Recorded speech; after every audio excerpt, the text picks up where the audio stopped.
I've got a player that you need to look at. Manchester United are currently pretty strong. I think you'll probably agree with me. In the centre-back area, one of the better starting centre-back partnerships around in Martinez and Varane when he's fit. We have Victor Lindelof probably just about holding on to that third place spot. And we also have club captain Harry Maguire, who I think is probably in fourth place in that spot.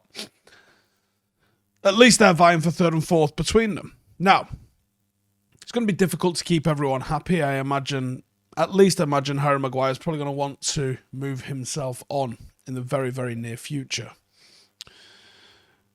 And I wouldn't be surprised if Victor Lindelof felt in a similar sort of way about that.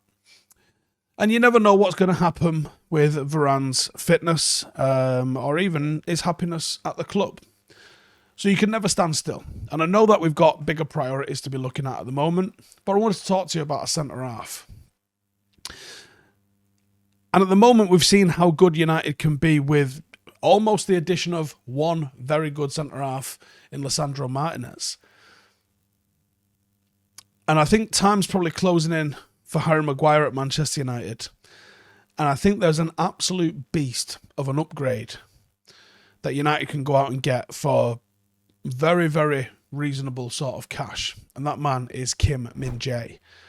Napoli are up there with one of the most formed teams of this season, if not the most formed team in Europe. They are unbeaten in all competitions, 16 games, flying high at the top of Serie A, and Kim has been a major reason for that form. When Napoli signed him from Fenerbahce, they did so to replace Koulibaly. There was seriously enormous pressure on him as Koulibaly was figuratively and literally some quite big shoes to fill, and he was a rock for Napoli for the better part of a decade. But Kim has stepped in and stepped up seamlessly, and the Napoli defence probably hasn't missed a step or looked better. He's 6'3". He's got a real presence and physicality to deal with any sort of aerial battle which he might find himself in. Certainly has the physique that is cut out to succeed in the Premier League. For his size, he's actually very nimble on his feet, and he can keep up with some of the quickest players, which is something you need to play in a high line. He almost has no physical weakness. He is quick, he is strong, he's got aerial ability, he is agile, he's physically flawless. In Serie A, he's in the top 5 for interceptions, block shots, clearances, aerials won. And it's even more amazing is that he's made this look extremely easy. The mark of a very good player. Does it without any sort of adaptation period. And he is already one of the best defenders in Serie A. And if he carries on like this, he could go on to become one of the best players in the world on his current trajectory. Now, his best ability, I think, is probably his composure. And when I look at Manchester United playing football at the moment, one thing I know for sure that Lisandro Martinez has brought in is composure. One thing I know Casemiro has brought in is composure. And one thing I know for sure Christian Eriksen has brought in is composure. Watching Manchester United play at the moment, that's one of the joys, is how many of the players that are playing with maturity and composure. And when Varane plays, he brings maturity and he brings composure. If we was to sign Kim, he would bring maturity and composure. And for me to defend, you need those things. Those are two of the biggest things when it comes to being a central defender for me, is composure. Lisandro Martinez makes it look quite easy. He's rarely out of position. You never really have to see him running back. He's in control of his faculties, he's in control of the opposition forward, and he's in control of what he's going to do next. And I see that in Kim, albeit a much bigger frame. I see the same sort of qualities in Kim. I see a guy that can play the ball. I see a guy that can deal with tackles. I see a guy that can get his head onto stuff. He's got the ability to break lines with passes. He isn't afraid to do that. He isn't afraid to step up with it.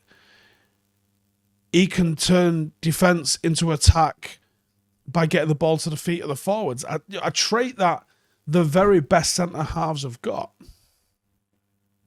If in Martinez we found our Vidic, we're going to have to find our Ferdinand to go alongside him if it's not going to be Varane. Or even if it is Varane, it certainly doesn't help to have a little bit of composure and pressure coming for, let's be honest, Varane's an injury-prone player. Be nice to be stacked in a position for once, wouldn't it? Kim's ability to remain calm in tough situations reminds me a lot of Martinez, and that's a huge trait. It's what separates him from the other defenders. And his composure is ridiculous, whether he's one-on-one with an attacker or whether he has the ball and he's being pressed. He's unflappable. He was named Serie A Player of the Month for September, and rightly so. Napoli won 5 out of 5 games. They conceded only 3 goals in all competitions, and they haven't conceded more than 1 in any game.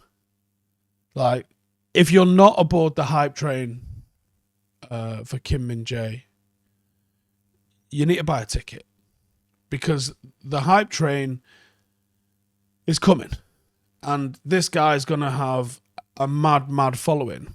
And South Korean players generally have this sort of coming their way anyway. We know ourselves with how popular Ji-sung Park was. But it's not false popularity. And the same with Heung-min Son. It's not false popularity. They're great players. Because they come from a fanatical country. You know, that country, in the same way Egypt has done with Mo Salah, that country's united behind that player, made them a genuine superstar. Kim's time is coming for that. And if he signed for a club like Manchester United, it'd go to the moon. I like the way he plays the game. I think he would love the Premier League, and I think he's very suited to it. I think it sometimes can be difficult to buy a centre-half from Italy. Because it's such a defensive game, you sometimes think, I wonder are these guys being tested correctly? But then you see him in the Champions League and you go, yeah, this guy's the real deal. This guy's genuinely the real deal. And he's supposedly available for somewhere in the region of 45 million. I don't know if that's accurate. That's supposedly the fee that they're putting alongside him. And there's not really been any links. There's not really, I mean, the way things are going at United at the moment, I wouldn't expect there to be. But I think if Harry Maguire goes, you're leaving yourself with an injury-prone Varane and Lindelof, and that's your only options at centre-half. I think you're leaving yourself short. And you wouldn't necessarily go and just buy someone, knowing the injury-proneness of Varane, why would you go and sign someone of backup ability? Why not go and sign someone that could actually take his place legitimately? For me, Kim ticks those boxes. Wonderful player, proving it at the highest level, ready to step up to the next level, and available at a pretty reasonable price. I don't know why, but I can visualise him next to Martinez, and I think they might be the best centre-half partnership in world football. Any thoughts? Let me know in the comments. Hey, thank you for watching the video. If you are new around these parts, then don't forget to subscribe. My channel is proudly supported by my community on Patreon. If you'd like to get a little bit of extra content, a Discord group, meetups, five-a-side games, weekly podcasts, behind the scenes, and even an occasional bit of transfer news as and when I get it, then for the price of a pint, you can show your appreciation for the content that we make and get some goodies for doing so as well. Check the link in the description or click the button right here. You'll also find all of my socials here too if you want to follow me on any of those platforms. Nice one.